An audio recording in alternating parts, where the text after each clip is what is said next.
So mga bossing, ito na po yung ating lavalier wireless microphone. So ito is meron na pala siyang clip dito. So ilalagay lang natin to sa suot natin. Ganyan. Kung isa ka sa mga content creator or nagbo-voice over po kayo ng inyong mga videos, so highly recommended ko po itong ating wireless lavalier microphone mga bossing ko. At susubukan natin kung ano po yung pagkakaiba ng boses natin pag gumamit tayo nito. At so yung pagka-order nyo dito mga bossing, meron na siya ditong kasamang dalawang mic at ito yung pinaka-receiver niya. Ito yung i-connect natin sa ating cellphone. So ito mga bossing is type C, ito yung na-order ko kasi yung cellphone ko is type C. So at mayroon siyang kasama ditong dalawang microphone. So try natin to mga bossing. So mga bossing, ito na po yung ating lavalier wireless microphone. So ito is meron na pala siyang clip dito. So ilalagay lang natin to sa suot natin.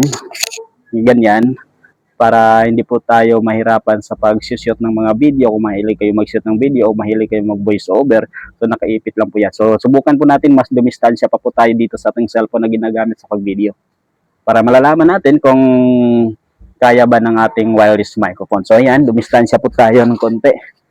So sa mga mahilig dyan, mag-voice over, mag-shoot ng mga video, or kung mga content creator dyan na naghahanap ng lavalier wireless microphone, so highly recommended ko po ito, idol. So kung gusto niyo po mag-check out nito, nandiyan lang po sa yellow basket, i-click mo lang yan.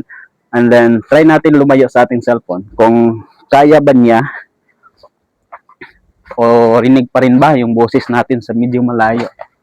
Ayun, so nandito na po tayo, medyo malayo na po tayo sa ating cellphone. So highly recommended itong lavalier wireless microphone mga bossing sa mga content creator dyan sa lagi pong nagsushoot ng mga videos. So yan, sa gusto po ba check out, click mo na yung yellow basket. Sana ma-check out ito ha.